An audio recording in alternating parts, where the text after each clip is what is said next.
pessoal, tudo bem? Hoje nós iremos estudar o capítulo 12 da apostila, que tem o tema Como o corpo humano se desenvolve, né? Então não é só a partir de práticas, né, de exercícios físicos, mas tem todo ali um aspecto que vai desde quando está no desenvolvimento embrionário, desde que você nasce, cresce, vira adulto e depois envelhece. Então vamos entender cada etapa e o que está envolvido por trás, né, desse desenvolvimento, ok? Então vamos lá. Quais são as transformações que acontecem na vida humana? São várias transformações, não é só física, né, de você crescer e envelhecer, mas transformações também do tipo mental, quando você pega mais responsabilidade, você aprende coisas na sua vida que você carrega para o resto da vida, são coisas que vai fazendo, moldando o seu caráter, a sua personalidade, tá? E as transformações físicas mesmo, né? Que muitas das vezes são provocadas por hormônios sexuais. Então nós temos vários hormônios no nosso corpo e cada um deles vai ter uma função. Inclusive vamos até conversar um pouquinho sobre isso nessa aula. Mas os hormônios sexuais principais que nós temos ali, no caso dos homens, é a testosterona, que vai ser produzida lá nos testículos. E temos também a progesterona e o estrogênio, que são produzidos nos ovários. Então esses camaradinhas aí são os responsáveis por fazer várias mudanças no corpo, tanto do menino quanto da menina. E esses hormônios eles vão determinar as etapas da vida, né, do ser humano. Como, por exemplo, são 4 principais etapas. A infância, que vai desde quando você nasce até os seus 12 anos de idade, né? Então a infância é um período bem longo e é onde você aprende muitas coisas. Você aprende a engatinhar, aprende a andar, a falar, a se comunicar, né? Você nessa fase da vida é muito dependente dos pais, né? Então ali você vai descobrir o seu corpo, você vai descobrir as coisas ao seu redor. Então a infância é uma fase de crescimento e descoberta. Depois tem a adolescência, que é dos 13 anos até os 21. E na adolescência acontece muitas coisas, né? Principalmente quais? A puberdade. O que seria a puberdade? É justamente esses hormônios sexuais, ele vai começar a alterar sua fisionomia, o seu corpo e também, né, algumas atitudes. Que mudanças seriam essas?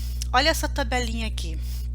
Então aqui a puberdade ela costuma durar aproximadamente, tá? Isso aqui é uma média, uma estimativa, 2 anos e meio a 4 anos. Esse é o período de duração, né, da puberdade. E o que acontece no corpo da menina e no corpo do menino nesse período, tá? Então vamos ver primeiro da menina. Na menina, o primeiro sinal, né, que vai começar a acontecer a puberdade, e ela tem o início ali pela idade mais ou menos de 9 anos. É claro que essa idade ela pode variar de pessoa para pessoa, tá?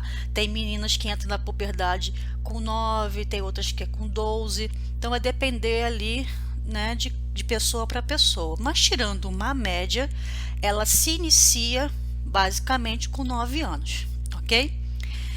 Então o que eu observo na puberdade no caso da menina? Aparecimento ali, né, começa a crescer os seios, né?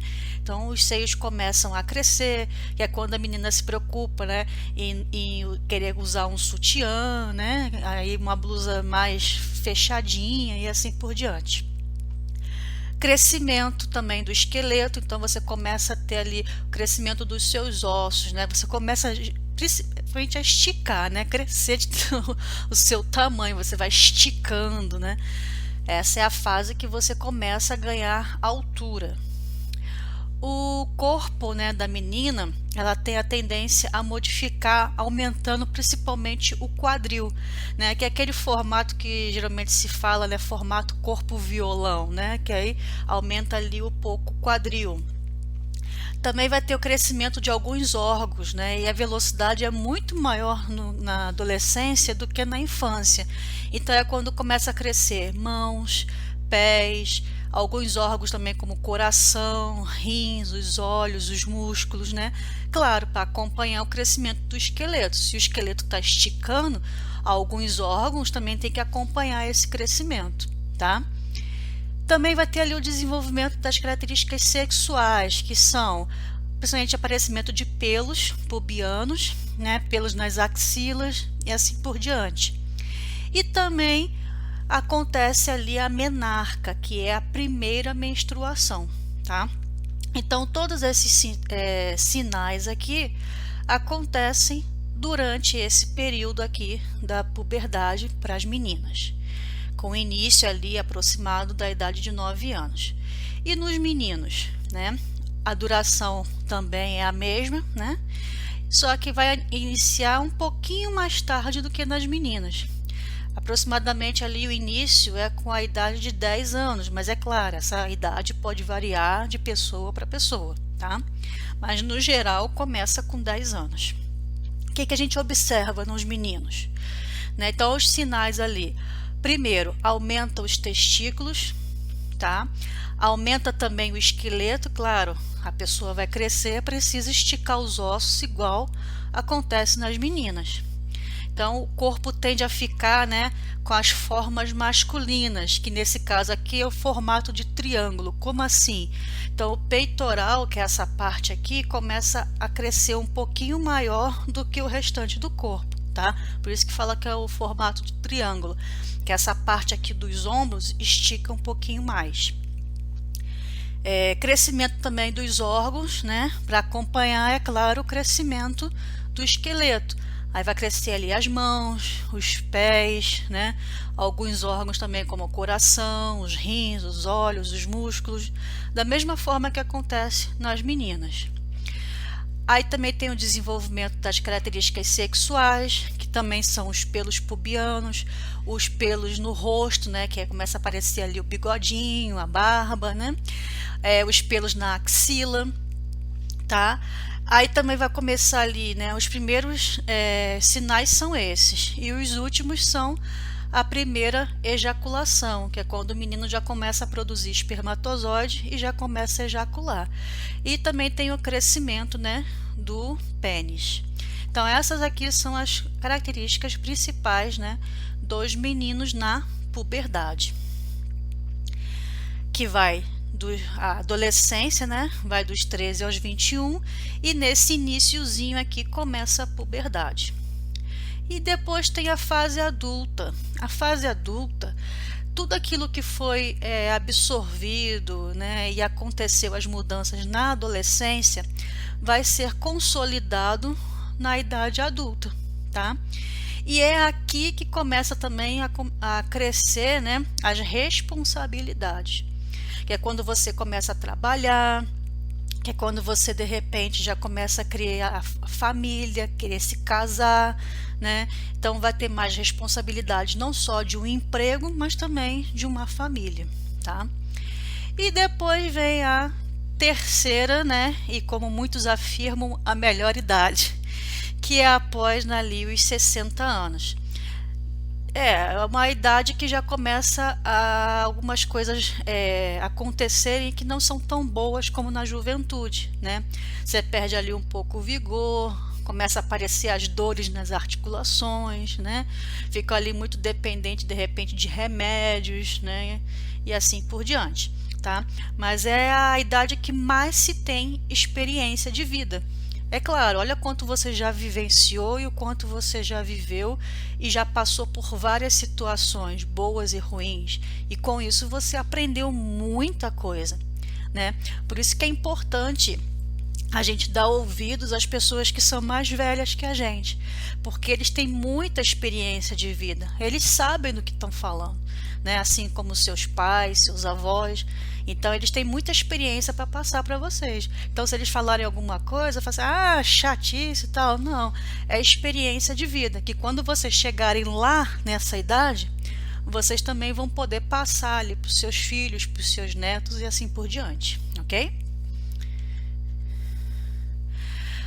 Então, como é que tudo começa, né? Já que a gente vai assim da diferenciação celular, né? Como é que acontece desde o início da formação do zigoto, que é a união, né, dos dois gametas, né?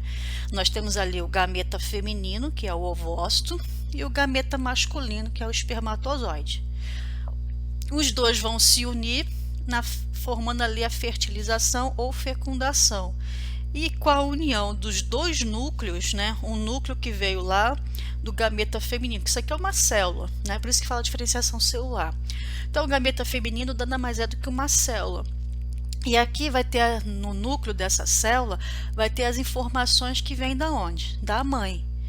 E no espermatozoide, que também é uma célula, aqui dentro da cabeça do espermatozoide tem um núcleo com as informações genéticas que vêm da onde? Do pai. Quando os dois se encontram e se unem, vai ter uma célula ali com dois núcleos que irão se fundir e formar um só. E essa célula se chama zigoto, que vai começar a sofrer várias e várias divisões, tá? Do tipo mitose.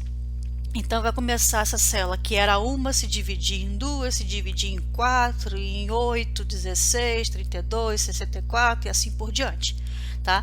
E vai enchendo de célula. É muita célula, né, para formar ali o embrião, dar origem a um novo ser vivo. Mas quando chega aqui nessa fase aqui, ó, que é mais ou menos no 6º dia de gestação, forma uma célula chamada blastocisto, né? Aí aqui tem várias divisões, aí aqui tem a mórula, aqui tem a blástula, aí depois continua, tem a glástula e tem a neurula e assim vai. Só que nessa daqui, ó, que a gente chama de blastocisto, que é a blástula, forma uma célula chamada célula-tronco. Essa célula aqui, ela é capaz de se especializar em qualquer outro tipo de célula e tecido no nosso corpo. Então aqui, nessa parte aqui, é o pontapé inicial para se formar todas as estruturas e componentes do nosso corpo. Como assim? Uma única célula faz isso tudo? Essa célula aqui, chamada de célula-tronco, ela é uma célula base, vamos dizer assim, para ser construído qualquer outra estrutura. Então, a partir dela, podemos ali ter o surgimento de células do nosso tecido nervoso, por exemplo, como aqui, ó, um neurônio. Dela também parte a construção dos tecidos epiteliais, que formam ali a nossa pele, né, nosso cabelo, nossas unhas, né? Temos também ali a formação de células que fazem parte ali do osso, da nossa cartilagem, que é tecidos de sustentação. Tem também as células do sangue, aqui por exemplo está o exemplo dos glóbulos vermelhos, mas não são só os glóbulos vermelhos, nós temos os glóbulos brancos, as plaquetas.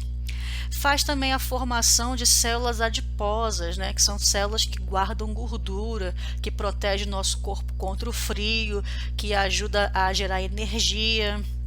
E células também musculares, não só do músculo que está no esqueleto, né, aderido ao esqueleto, mas também como nossos órgãos, né, como o coração, que é feito de um músculo, né, que é o músculo de células cardíacas, tá? Então, a partir de uma única célula, que é chamada de célula-tronco, ela pode se especializar em qualquer outra célula e começar a surgir ali, né, partes do corpo do indivíduo. Tá? Então ela é o pontapé inicial para que tudo comece a aparecer e ganhar forma. Então a gestação, no ser humano, né, o normal é o quê? 9 meses. Que se você for levar para contagem em semanas, é de 32 a 34 semanas de gestação. Tá? Então você vê ali nessa animação que eu coloquei, ó, a partir do zigoto, né, que é a união dos gametas, vai começar a se multiplicar aqui, ó, tá se multiplicando em várias células. Aí elas começam a ganhar formato e começa a se especializar. E assim vai dando formato ali ao embrião e depois um bebê. E depois ele vai nascer já formadinho. E existe 4 tipos de tecidos, né? Nós temos o tecido epitelial, conjuntivo, o muscular e o nervoso.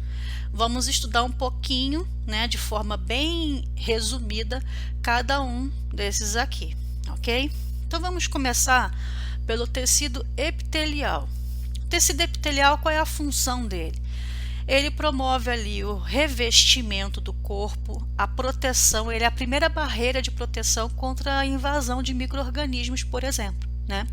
Então, a pele, ela protege a gente, tanto que quando você está com um machucadinho, um arranhão, né, você tem que até proteger para que evite entrar bactérias ali e infeccione o local. Então, quando a pele está ali em formato normal, ela reveste o nosso corpo, ela protege o nosso corpo, protege também alguns órgãos, né, reveste alguns órgãos e também secreta substâncias, tá? Olha essa imagem que está aqui do lado. A pele, ela é dividida em 3 partes. Ela tem essa primeira camada aqui, ó, que é a camada superficial, tá? Que está aqui do lado de fora, né, do corpo, chamada de epiderme. Logo abaixo da epiderme, essa camada mediana aqui, ó, nós chamamos de derme. E abaixo da derme, que é essa parte amarelinha aqui, ó, é a hipoderme, que é onde fica a gordura. Nós temos gordura debaixo, né, aqui dessas duas camadas, que é a epiderme e a derme. Essa camada aqui, epiderme, que é logo a superficial aqui, é onde estão ali colocados, né, os pelos, aonde tem ali a proteção, né? E aqui embaixo, na derme, nós temos ali vasos sanguíneos, nós temos ali também algumas glândulas, como a glândula sudorípara, que vai fazer ali a eliminação do suor, né? Temos as glândulas sebáceas, que vai liberar aquele óleo na pele, né? Inclusive, a gente falou agora há pouco de puberdade, né? Um dos sinais também é você ter várias espinhas no rosto, né? Porque começa a produção de hormônios que libera esse óleo em maior quantidade na pele e começa a entupir, né, esses canaizinhos aqui, ó, onde ficam os pelos, e acaba, né, infeccionando ali, criando as espinhas, né? As bactérias vão ficar aqui nesse canalzinho aqui, se alimentando daquele óleo todo da pele e acaba infeccionando, né? Aí cria lá a espinha, a famosa espinha, né? Então é nessa fase também que começa a aparecer essas espinhas. Mas continuando aqui, e aqui embaixo, ó, nessa parte amarelinha, é o tecido, né, adiposo, que é a hipoderme. E tem ali, né, diferenças em cada parte do corpo, vai ter tecido epitelial. E dependendo do formato que ele aparece e da quantidade de célula, ele vai receber uma classificação. Isso aqui vocês irão estudar um pouquinho melhor quando chegar no 9º ano e no ensino médio, mas já podemos ver, né? Aqui, ó, os epitélios formados por uma camada de célula, ele é chamado de simples. E quando tem mais de uma camada, ou seja, várias camadas, ele é chamado de estratificado. Mas vamos ver primeiro esse lado aqui, ó. Então aqui eu tenho o simples prismático, porque ele só tem uma camada, por isso que é simples, e prismático porque ele lembra o formato de um prisma.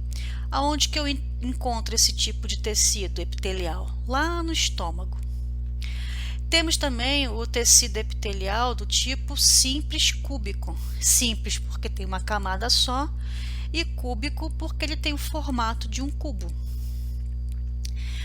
E é onde que a gente encontra ele? Lá nos túbulos renais, né, que faz parte lá do nosso rim. Temos também o tecido epitelial simples pavimentoso. O simples porque tem uma camada só e pavimentoso porque ele é achatado, né, parece um pavimento. E é onde que eu encontro? Lá no pulmão, né, que é lá onde vai ser feita as trocas gasosas na nossa respiração. E temos também aqui esse epitélio que é pseudo-estratificado. Por que pseudo-estratificado? Pseudo, a palavra, né, significa mais ou menos que é falso. Estratificado seria várias camadas, mas aqui é uma camada só. Só que como o núcleo da célula, que são essas bolinhas aqui, às vezes aparece em posições diferentes, dá a ideia de ter várias camadas, mas não tem. É uma camada só, por isso que ele recebe o nome de pseudoestratificado. E aonde que eu encontro esse tipo de epitélio? Nas fossas nasais, né, que é no nariz aqui, na traqueia, que é aqui na garganta, nos brônquios, que é lá indo lá para os pulmões, tá? Então, esse aqui são os epitélios, né, simples e pseudoestratificado. Do lado de cá agora, nós temos ali os pavimentosos, que são aqueles que têm várias camadas.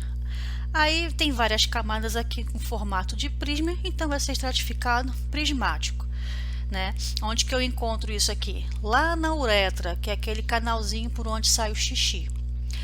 Temos aqui o estratificado de transição, né? Tem várias camadas e ele fica onde? Lá na bexiga, onde armazena a urina. Por que que é de transição?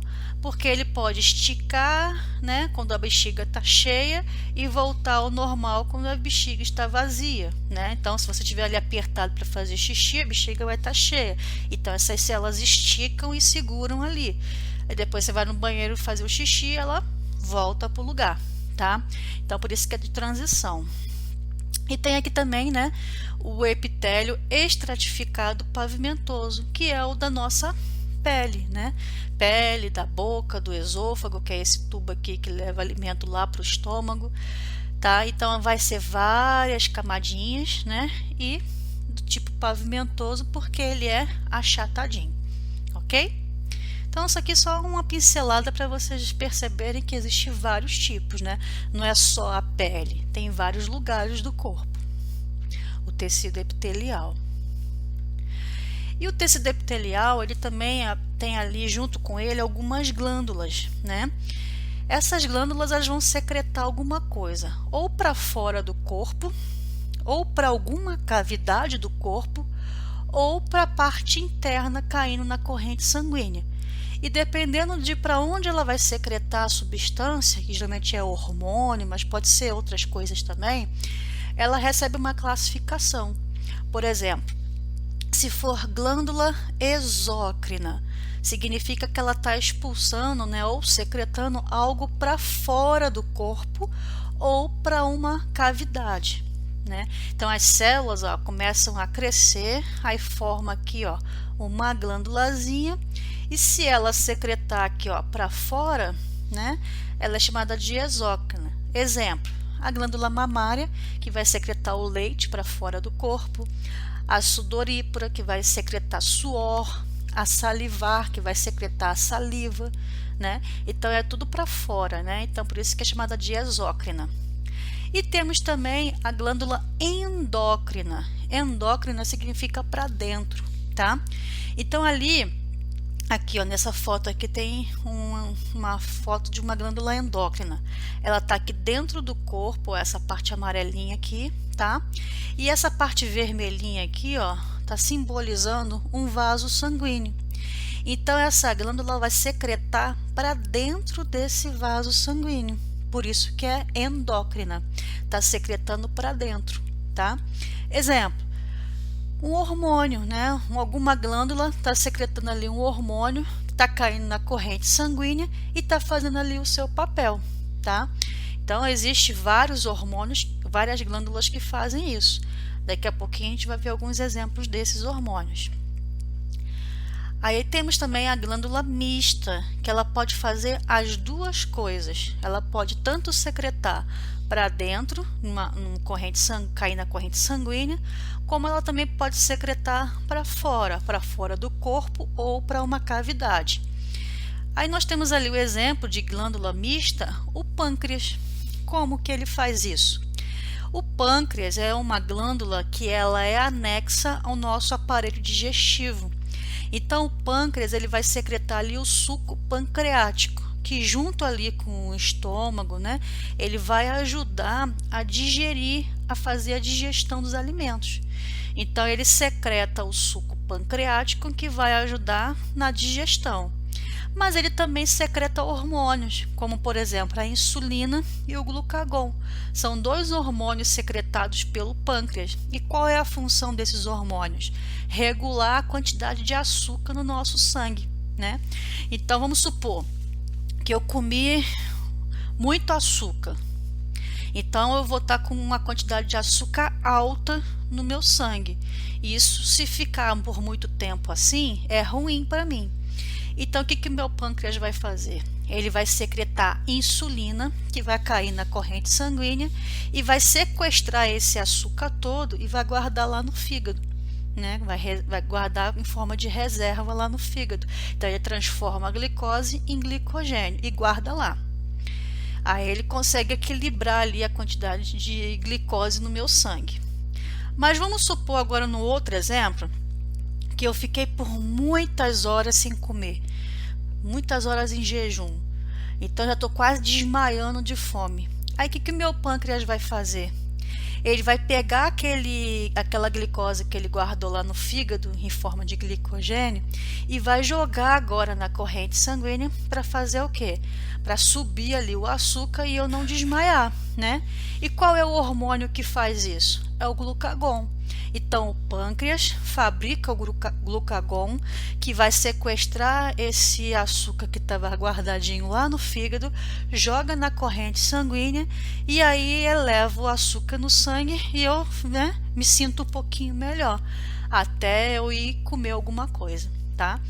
Então essa glândula, ela é mista porque ela faz essas duas coisas. Ela secreta o suco pancreático, que vai cair ali numa cavidade, que é o nosso tubo digestivo, né, o intestino, para ajudar a digestão dos alimentos, e ela também secreta para dentro da corrente sanguínea, né, que são ali os hormônios, como a insulina e o glucagon, tá? Então, são exemplos aí de glândulas exócrinas, endócrinas e mistas. Tudo isso dentro do tecido epitelial ainda. Agora, nós vamos passar para outro tipo de tecido, que é o tecido conjuntivo. Qual é a função? São várias funções, porque dentro do tecido conjuntivo nós temos vários tecidos, né, que ficam ali fazendo parte desse conjunto de tecido conjuntivo. Temos o tecido conjuntivo propriamente dito e os especiais. Mas qual é a função no geral?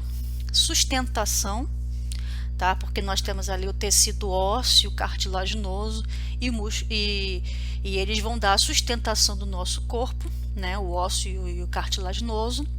Nós temos ali também tecidos que preenchem espaços vazios, né? Por exemplo, nós temos os nossos órgãos dentro do nosso corpo, mas os nossos órgãos não ficam flutuando aqui dentro. E nem se eu pular, ele não vai ficar balançando aqui dentro. Por quê? Porque tem o tecido conjuntivo que preenche esses espaços, né? Para guardar tudo direitinho no mesmo lugar. Vamos supor, se eu ficasse de cambalhota, né? Ficasse de cabeça para baixo, meu coração ia lá para minha boca. Por que isso não acontece? Porque ele está agarradinho, preso lá, né, junto desses tecidos aí. Desculpa. E assim por diante, tá? Então eles preenchem espaços vazios, né, ali entre as células e os órgãos, e também ajuda na nutrição, como por exemplo ali o tecido sanguíneo. Então vamos lá, vamos ver um pouquinho de cada um. Então existe ali o tecido conjuntivo propriamente dito. Ele vai fazer o quê? Preenchimento, né, de espaços.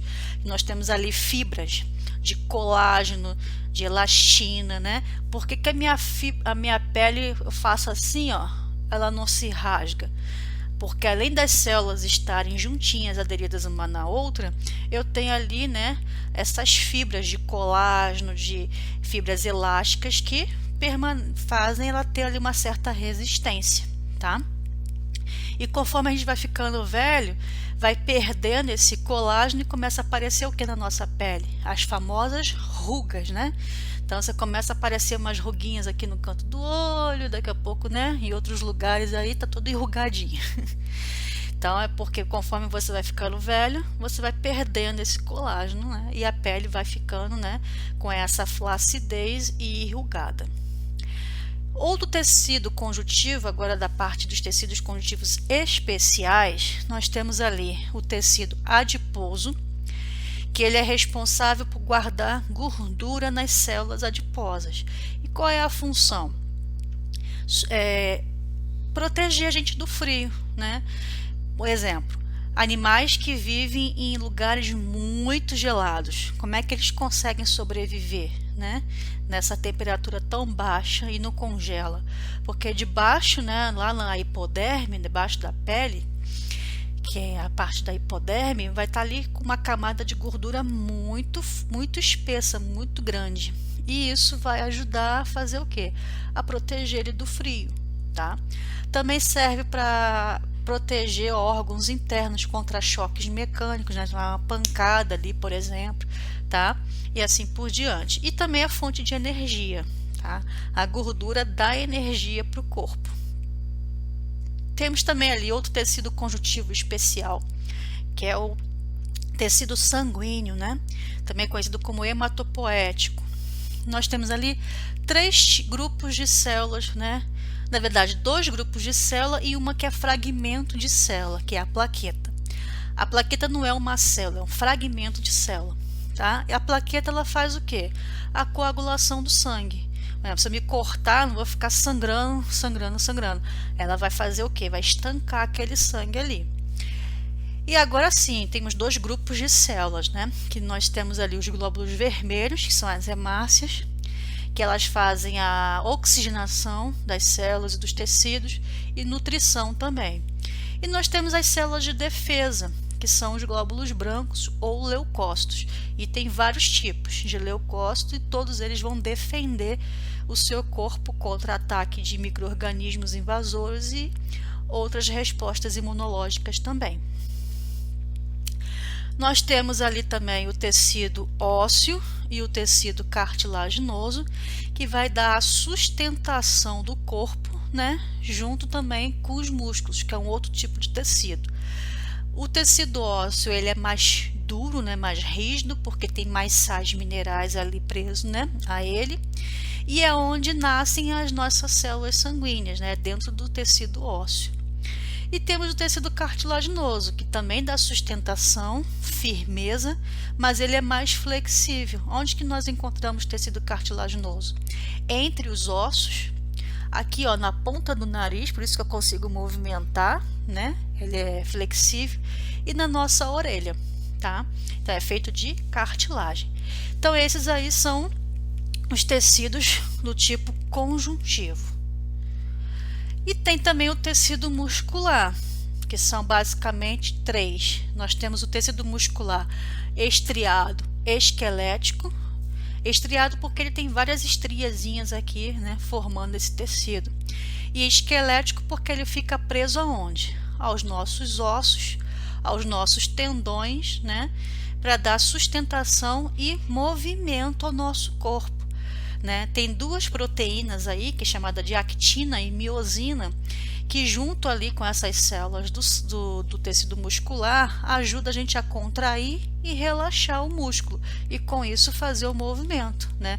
Eu consigo dobrar, esticar meu braço, minha perna, agachar, levantar. Então todos esses movimentos graças a essa contração e relaxamento dos músculos, né?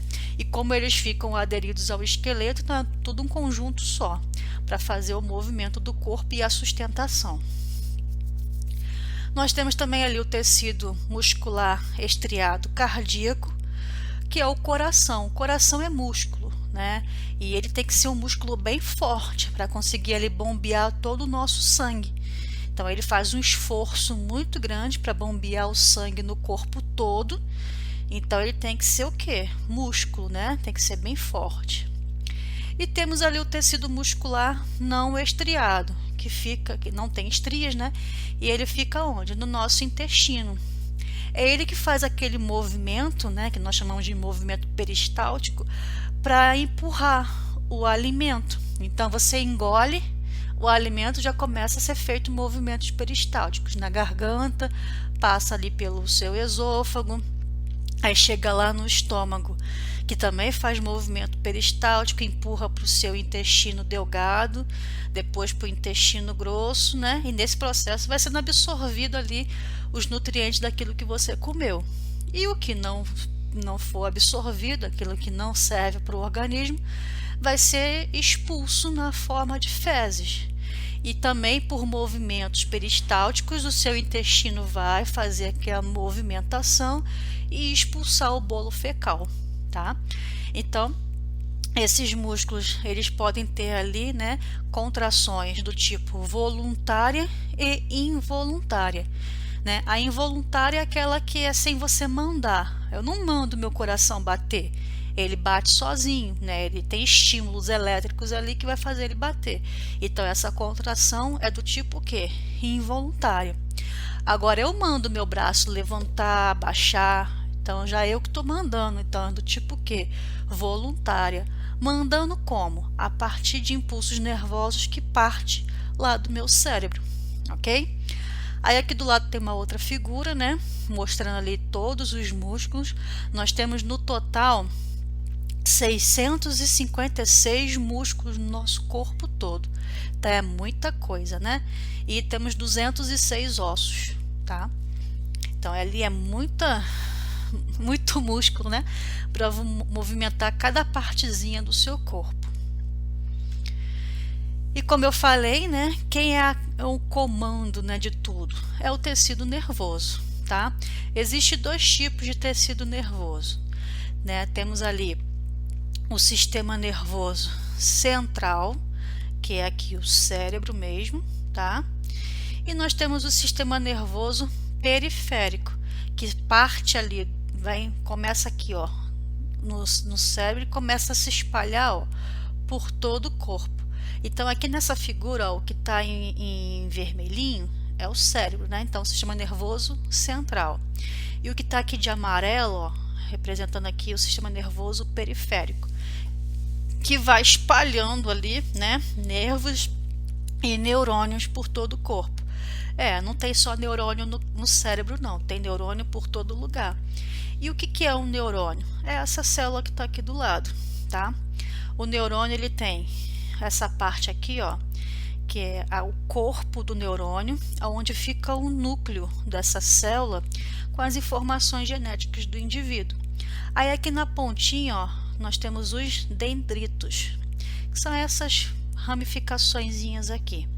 Então os dendritos, aqui é o corpo celular, aqui fica o núcleo, e aqui, ó, ele tem essa parte que é um prolongamento, como se fosse uma caudinha, né?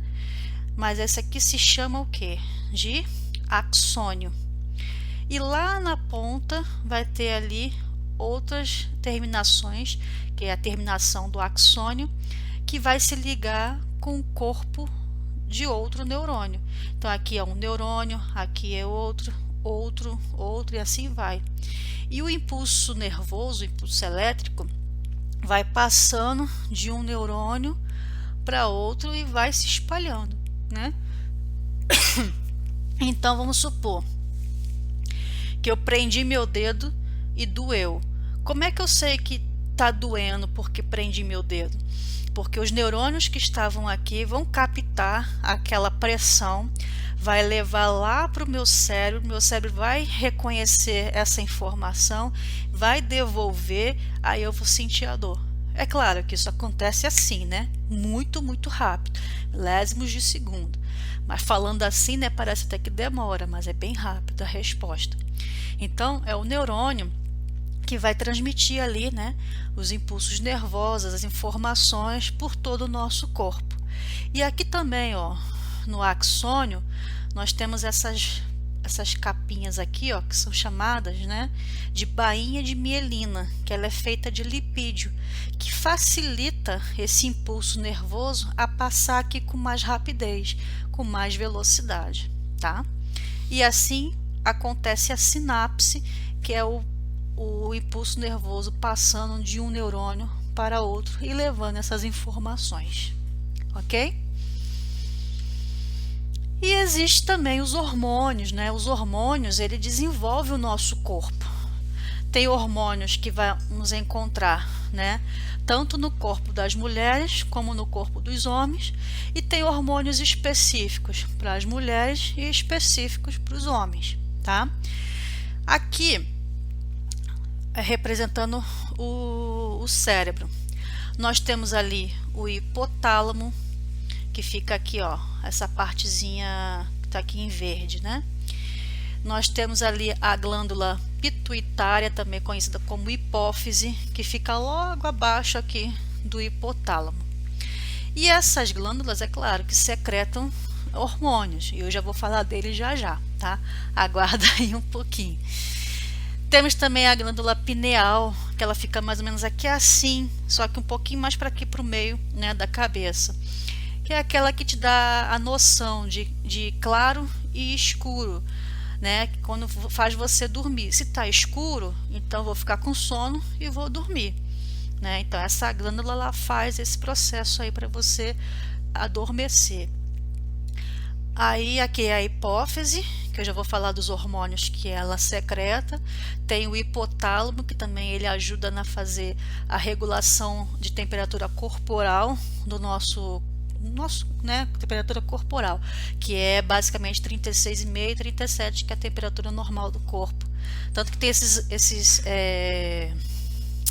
termômetros aí, né, que a pessoa chega assim perto da testa da gente e consegue captar a temperatura como, né, capturando a temperatura do hipotálamo, tá? Aí aqui na garganta aqui mais ou menos, né, nós temos as tireoides e a paratireoide. Então aqui, ó, a tireoide está aqui em cima e a paratireoide está aqui embaixo. Tanto o homem quanto a mulher tem, né, essas glândulas que eu estou falando. Aí aqui em cima dos rins, ó, tem a suprarrenal. Aqui tem o pâncreas, né, que é aquela glândula que eu já falei, que fica ali ajudando, né, no processo digestivo, e também secreta aqueles outros dois hormônios que eu falei também, que é a insulina e o glucagon. E no caso dos homens, vai ter ali os testículos. A função dos testículos é secretar ali, né, o hormônio masculino, que é a testosterona, e também é nos testículos que são produzidos os gametas masculinos, que é o espermatozoide. E no caso das mulheres, vai ter aqui os ovários, né, um de cada lado, assim também como no testículo, né, são dois. Então aqui, ó, os ovários um de cada lado, e os ovários eles vão produzir também alguns hormônios sexuais femininos, que vai atuar ali na liberação do gameta feminino, que é o ovócito, ok?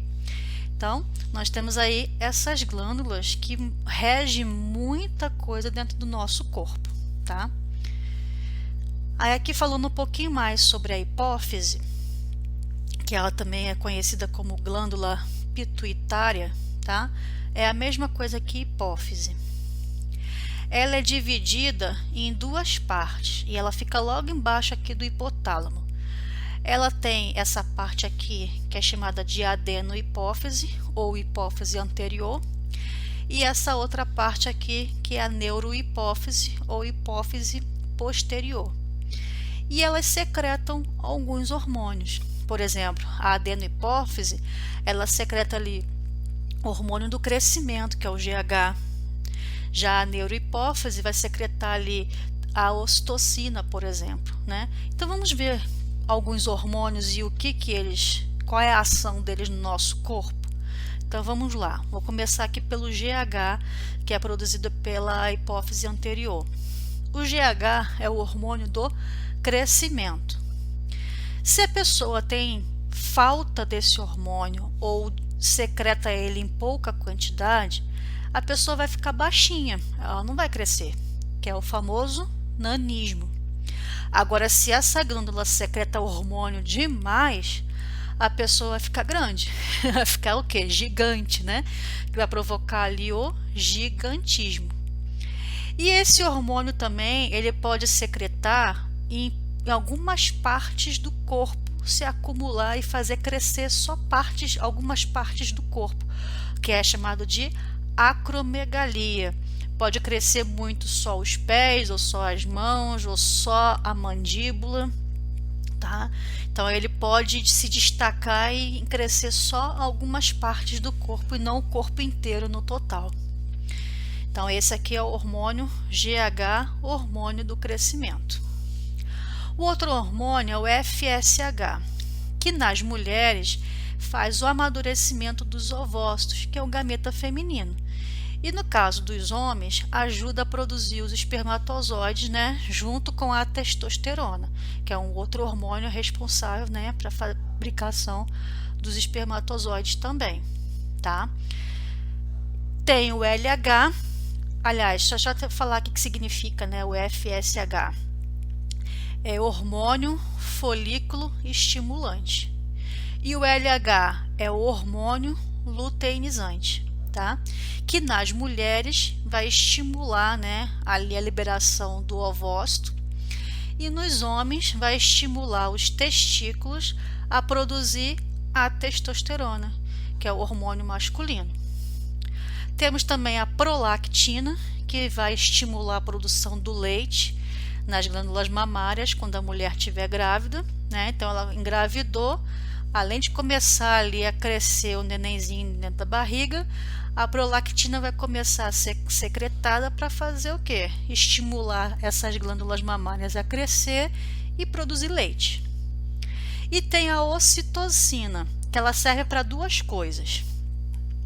Ela serve para estimular a contração quando a mulher está grávida, chega no momento do nascimento, ela tem que fazer o quê? O parto, né? Que é justamente o quê? O momento que a criança vai nascer. E quem literalmente expulsa, né, a criança de dentro do corpo da mãe é esse hormônio aqui, a ocitocina. Ela que vai fazer aquela contração para estimular ali, né, o útero a começar a querer fazer o quê? Expulsar o bebê dali, né? E assim a criança nascer. Mas ela também serve para fazer o quê? A liberar o leite. Então, ó, a prolactina, ela produz o leite e a ocitocina libera o leite. E só vai liberar depois que a criança nascer. Então, o bebê nasceu, a ocitocina já vai fazer o quê? Começar a liberar o leite. Por quê? Porque aí começa, né, a mãe a amamentar a criança. A testosterona, que é um hormônio masculino, se desenvolve no menino lá naquela fase que é a puberdade e vai fazer o quê? Qual é a função? Fabricar espermatozoide, que é o gameta masculino. Então isso aqui é exclusivo dos homens. E no caso das mulheres, né? Nós temos ali a progesterona e o estrogênio, também conhecido como estrógeno. Estrógeno e estrogênio, praticamente a mesma coisa, tá? Então esses dois hormônios aqui, qual é a função, a ação deles? Primeiro, ajudar a fazer o quê? O surgimento das características femininas, né? Crescer as mamas, né? O formato, né, do corpo violão, pelos pubianos e etc. E também vai fazer o quê? O controle da menstruação, tá? Então ali vai todo mês a menina menstrua depois, né, que ela depois da puberdade para frente, todo mês ela vai menstruar, e quem programa essa data, né, é justamente esses dois hormônios aí. Então todo mês vai acontecer isso até ela chegar na menopausa, que é quando não vai menstruar mais. E a progesterona também, junto com o estrogênio, quando a mulher está grávida, mantém a gravidez, tá? Então, ela vai manter ali aqueles 9 meses a criança ali dentro, gerando ali direitinho, ok? Então, aqui tem alguns hormônios, é claro que não tem todos aqui, né? Na apostila tem alguns outros, vocês podem ler lá, né? Para aprender também.